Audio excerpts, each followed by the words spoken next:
Summer holidays வந்தாச்சு, நம்ம GT Holidays வந்தாச்சு. GT Holidays, South India's #1 travel brand. ஆச்சி பாதாம் ட்ரிங்க். ஆச்சி பாதாம் ட்ரிங்க் ஒன்னு வாங்குனா ஒன்னு free. YSR Films Yuvan Shankar Raja தயாரிப்பில் ரியோ ராஜ் நடிக்கும் ஸ்வீட் ஹார்ட் திரையரங்குகளில் வெற்றி நடை போடுகிறது. எப்படியும் கொண்டுருவாங்க அப்படின்னு தெரியும். பார்த்துருப்பீங்க, அப்பாவை கொண்டுட்டாங்க. இது வந்து 2 மாசமா நடந்துட்டு இருக்கு. அவரோட பழைய ஆடியோ வீடியோலாம் நீங்க எடுத்து பார்க்கலாம். நெல்லை மாவட்டம் மாநகர் டவுன் பகுதியைச் சேர்ந்தவர் ஜாகிர் ஹுசேன். 57 வயதான இவர் காவல்துறையில் சப் இன்ஸ்பெக்டராக பணியாற்றி ஓய்வு பெற்றவர். அத்தோடு முன்னாள் முதல்வர் கலைஞர் ஆட்சி காலத்தில் கோபாலபுரம் வீட்டிலும் தனிப்பிரிவு அதிகாரியாக இருந்துள்ளார். ரம்ஜான் நோன்பு இருந்த ஜாகிர் ஹுசேன் கடந்த 18ஆம் தேதி அதிகாலை வழக்கம் போல தொழுகை முடித்துவிட்டு செல்லும் போது 4 பேர் கொண்ட கும்பலால் வெட்டி படுகொலை செய்யப்பட்டார். ஓய்வு பெற்ற காவல்துறை அதிகாரியை மர்ம கும்பல் கொடூரமாக வெட்டி கொலை செய்த சம்பவம் அந்த பகுதி முழுவதும் பதற்றமான சூழலை ஏற்படுத்தியது. தமிழ்நாட்டில் சட்டம் ஒழுங்கு சீர்கெட்டு விட்டதாக எடப்பாடி பழனிசாமி உள்ளிட்ட அரசியல் கட்சி தலைவர்கள் கடுமையான கண்டனங்களை தெரிவித்துள்ளனர். அதே நேரம் ஜாகிர் ஹுசேன் உயிரோடு இருந்தபோது தனது பேஸ்புக் தளத்தில் வீடியோ ஒன்றை வெளியிட்டிருக்கிறார். அதில் கிருஷ்ணமூர்த்தி என்பவர் தௌஃபிக் என தனது பெயரை மாற்றி இஸ்லாமிய மதத்தில் சேர்ந்துள்ளார். அவர் இஸ்லாமிய பெண் ஒருவரை 2வதாக திருமணம் செய்து கொண்டு வக்ஃபு வாரியத்தின் சொத்தான 36 சென்ட் நிலத்தை ஆக்கிரமிக்க முயன்று வருகிறார். தன்னை வக்கீல் அப்படின்னு சொல்லிட்டு சுத்திட்டு இருக்காரு. ஒரு இடத்துக்கு புரோக்கரா வந்தவர் இன்னைக்கு அந்த இடத்துக்கு ஓனருடைய பொண்ணை, அந்த இடத்துக்கு பாத்தியப்பட்டவங்க அந்த பொண்ணை வந்து இன்னொரு புருஷன்ட்ட இருந்து விவாகரத்தை வாங்க வச்சு இவர் கல்யாணம் பண்ணிட்டு இருக்காரு. அதை தட்டி கேட்டதால் தனக்கு கொலை மிரட்டல்கள் வருகிறது, எப்படியும் என்னை கொலை செய்து விடுவார்கள் என கொலை செய்யப்படுவதற்கு முன்பே ஜாகிர் ஹுசேன் வாக்குமூலம் அளித்துள்ளார். என் மேல கொலை மிரட்டல், ஒருத்தர் 2 பேர் இல்ல, ஒரு கூட்டு கும்பலே சேர்ந்து ஒரு 20-30 பேர் சேர்ந்துட்டு கொலை பண்ணணும்னு சொல்லிட்டு சுத்திட்டு இருக்கிறாங்க. அதுல முக்கியமான நபர் தௌஃபிக். அவர் சொன்னது போலவே ஜாகிர் ஹுசேன் கொடூரமான முறையில் கொலை செய்யப்பட்டார். முன்னதாக ஜாகிர் ஹுசேன் புகார் அளித்த போது உதவி ஆணையராக இருந்த செந்தில்குமார், ஆய்வாளர் கோபாலகிருஷ்ணன் ஆகியோர் உரிய நடவடிக்கை எடுக்கவில்லை என குற்றச்சாட்டு எழுந்தது. இந்த கொலை வழக்கில் கார்த்திக் மற்றும் அக்பர் ஷா ஆகிய இருவரும் நெல்லை மாவட்ட நீதிமன்றத்தில் சரணடைந்தனர். இந்த நிலையில் சம்பந்தப்பட்ட காவல்துறை அதிகாரிகள் மீதும் குற்றவாளிகள் மீதும் கடும் நடவடிக்கை எடுக்க வலியுறுத்தி ஜாகிர் உடலை வாங்க மறுத்து உறவினர்கள் தர்ணா போராட்டத்தில் ஈடுபட்டனர். இதற்கிடையே ஜாகிர் ஹுசேன் குடும்பத்தினரிடம் பேச்சுவார்த்தை நடத்திய போலீசார் அலட்சியமாக செயல்பட்ட காவல் ஆய்வாளர் கோபாலகிருஷ்ணன் பணியிடை நீக்கம் செய்யப்பட்டதாக தெரிவித்தனர். மேலும் உதவி ஆணையராக உள்ள செந்தில்குமார் மீது நடவடிக்கை எடுக்க பரிந்துரை செய்யப்பட்டுள்ளதாகவும் எடுத்துரைத்தனர். இதனை ஏற்றுக்கொண்ட குடும்பத்தினர் ஜாகிர் ஹுசேனின் உடலை பெற்றுக்கொண்டனர். ஜாகிர் ஹுசேன் உடலுக்கு அவரது குடும்பத்தினர் சிறப்பு தொழுகை நடத்தி நல்லடக்கம் செய்தனர். இதையடுத்து ஜாகிர் ஹுசேன் கொலை வழக்கில் தலைமறைவாக இருந்த கிருஷ்ணமூர்த்தி என்ற முகமது தௌஃபிக் ரெட்டியாப்பட்டி பகுதியில் பதுங்கியிருப்பதாக போலீசாருக்கு ரகசிய தகவல் கிடைத்தது. இதையடுத்து சம்பவ இடத்திற்கு விரைந்த போலீசார் அவரை சுற்றி வளைத்து கைது செய்ய முயன்றனர். அப்போது முகமது தௌஃபிக் தலைமை காவலர் ஆனந்த் என்பவரை அரிவாளால் வெட்டிவிட்டு அங்கிருந்து தப்ப முயன்றார். அப்போது அங்கிருந்த போலீசார் தற்காப்பு நடவடிக்கைக்காக தௌஃபிக்கை இடது காலில் சுட்டு பிடித்தனர்.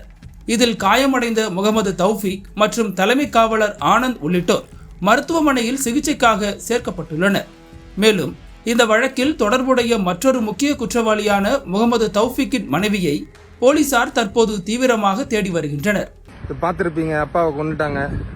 ஆமா, அவர் எவ்வளவோ இருக்கிற வரைக்கும் எவ்வளவோ முயற்சி பண்ணாரு. இது வந்துட்டு முழுக்க போலீஸோட கவனக்குறையால மட்டும் தான் நடந்திருக்கு. இது வந்துட்டு நம்ம சும்மா எடுத்த உடனே சொல்லல போலீஸோட இது அப்படின்னு. அந்த நடந்த அந்த 9ஆம் தேதியிலிருந்து அன்னைக்கு கம்ப்ளைண்ட் கொடுத்துருக்கோம். முதல்ல கம்ப்ளைண்ட் கொடுத்தது எங்க அப்பா, ஆனா PCR கேஸ் போட்டது எங்க அப்பா மேல. அவன் வந்து ஒரு முஸ்லீம் கன்வெர்ட், ஒரு நான் முஸ்லீம் வந்து ஒரு முஸ்லீம் கன்வெர்ட் ஆனவன் PCR கேஸ் கொடுத்துருக்கான். அந்த கேஸ் எடுத்திருக்கிறாங்க. இன்ஸ்பெக்டர்கிட்ட கொடுத்தோம், அதுக்கப்புறமா இது பொய் சொல்றான்னு ஏசிட்ட கொடுத்தோம், அப்புறம் கமிஷனர்கிட்ட கொடுத்தோம், அதுக்கப்புறமா கலெக்டர்கிட்ட கொடுத்தோம், அதுக்கப்புறம் CM செல்க்கு கொடுத்தோம். இது எல்லாமே இப்போ நடக்கல. இது வந்து 2 மாசமா நடந்துட்டு இருக்கு. அவரோட பழைய ஆடியோ வீடியோலாம் நீங்க எடுத்து பார்க்கலாம். இது பார்த்து இவர் வந்துட்டு முன்னாடி வந்துட்டு நம்ம சீஃப் மினிஸ்டர் அவரு டெப்டி CM இருக்கும்போது அவர்கிட்ட POSOவா இருந்தவர். போலீஸ் வேலை வேண்டான்னு சொல்லிட்டு அந்த வேலையை விஆர்எஸ் கொடுத்து லாரி ஓட்டினவர் எங்க அப்பா. ஒரு 2 மாசமா சொல்லிட்டு இருக்கிறோம். போன ஒரு 4-5 நாள் முன்னாடி கூட புதுசா வந்து ACW கூட கொடுத்துருக்கிறோம், இந்த மாதிரி நம்மள இது பண்ண போறாங்கன்னு. அது வரைக்கும் ஒரு ஆக்ஷன் எடுக்கல. இது எப்போ நடந்திருக்குன்னா, ஓகே அவனை நம்ம வந்துட்டு ஃபுல் டாக்குமெண்ட்ஸ் கலெக்ட் பண்ணிட்டோம். அவன் முஸ்லீமா கன்வெர்ட் ஆனது ஓகே, அவன் முஸ்லீமா மாதிரி மேரேஜ் பண்ணது ஓகே, அவங்க அப்பா அம்மா முஸ்லீமா மாத்தினது ஓகே, இதெல்லாம் எடுத்துட்டு போயிட்டு நம்ம புதுசா இப்ப இருக்கிற ACW கொடுத்துருக்கோம். கொடுத்ததுக்கு அப்புறமா அவங்க சார்ஜ் ஷீட் போடணும், 60 நாள்ல சார்ஜ் ஷீட் போடணும். அந்த கேஸ் பெயில்ல வந்ததுக்கு அப்புறமா, அந்த இதானதுக்கு அப்புறமா இன்னும் அவங்க சார்ஜ் ஷீட் போடல. அப்போ போலீஸ் வந்துட்டு அவங்க மேல தப்பு வந்துடும். நாங்க சொல்லிட்டோம் அவங்கள்ட்ட, கண்டிப்பா பிரைவேட் கேஸ் போவோம், அந்த இதுக்கு மேல எல்லாத்தையுமே சொல்லியிருந்தோம். சொல்லி வந்துட்டு அவங்களுக்கு என்ன பண்றது தெரியல. ஃபுல் டாக்குமெண்ட்ஸ் நாங்க சப்மிட் பண்றோம். நான் கொடுக்குறேன், எல்லா டாக்குமெண்ட்ஸும் நான் கொடுக்குறேன். இன்ஸ்பெக்டர் எங்க அம்மாவும் எங்க அப்பாவும் ஒரு வாடி இப்ப பாக்குறப்ப இந்த இப்ப இருக்கிறான ஒரு இன்ஸ்பெக்டர் அவன் கேட்கறான், எங்க அம்மா நீங்க தான் அவங்க பொண்டாட்டியா அப்படின்னு. பொண்டாட்டி தெரியாமலே மயிரை நீ வந்து எஃப்ஐஆர் போட்டிருக்கிற. வட்டி இல்லா கடன் கொடுத்துட்டு இருக்கிறோம். கிட்டத்தட்ட 50 பசங்க, ஏழை பசங்க இலவச டியூஷன் படிச்சுட்டு இருக்கிறாங்க. 10-15 பெண் பிள்ளைங்க வந்துட்டு தையர் பாடம் கத்து கொடுத்துட்டு இருக்கிறோம். ஒரு கல்யாண மண்டபம் கட்டிட்டு இருக்கிறேன். நான் என்னோட சம்பாத்தியத்துல கல்யாண மண்டபம் ஏழைங்களுக்கு கொடுக்கறதுக்காக கட்டிட்டு இருக்கிறேன். இது வரைக்கும் நான் எந்த ஒரு இதுலயும் நம்ம இது போட்டதில்லை. எதுலயுமே விளம்பரம் எங்களுக்கு தேவையில்லை. எந்த கட்சியிலயோ எங்கேயும் போயிட்டு நம்ம நன்கொடை கேட்டதில்லை. எல்லாம் என்னோட சொந்த காசுல தான் நான் பண்ணிட்டு இருக்கிறேன். இது விஷயமா நம்ம திருநெல்வேலியில் இருக்கிற நம்ம இவர் நயினார் நாகேந்திரோட போய் சொன்னோம்.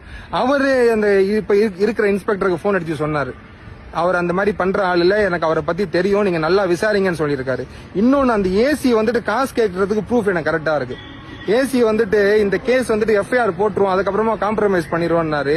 அந்த எஃப்ஐஆர் போட்டதுக்கு எங்க அப்பா போய் பேசுறாரு. அதுக்கு சொல்றாரு, அந்த எங்க அப்பாவை கூப்பிட்டது யாரு, அவன் ஒரு லிங்க் வச்சிருக்கிறாரு.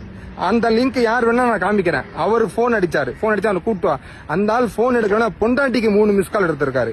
ஏசியோட நம்பர் அதுதானே, அந்த காசு வாங்குறதுக்கு லஞ்சம் கேட்டவரோட நம்பர் இது, அதே நம்பர் தானே இருக்கும். ரெக்கார்டு பார்த்தா தெரியும் தானே. எல்லாமே ப்ரூஃபா இருக்கு. எல்லாம் ப்ரூஃப் இருந்துமே இந்த மாதிரி ஒரு படுகொலை நடந்திருக்கு.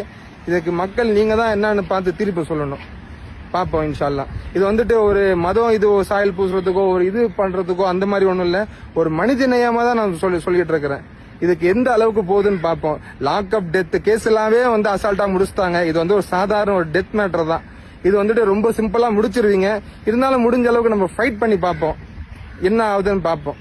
ஓகே, நன்றி. இன்னும் நிறைய தகவலோட என்னென்னலாம் பண்ணிட்டு இருக்கோன்னு தவிர நான் அவங்களை அப்டேட் பண்றேன். எங்க அப்பாவோட பேஜ்லயே நான் அது போடுறேன். Okay, thanks.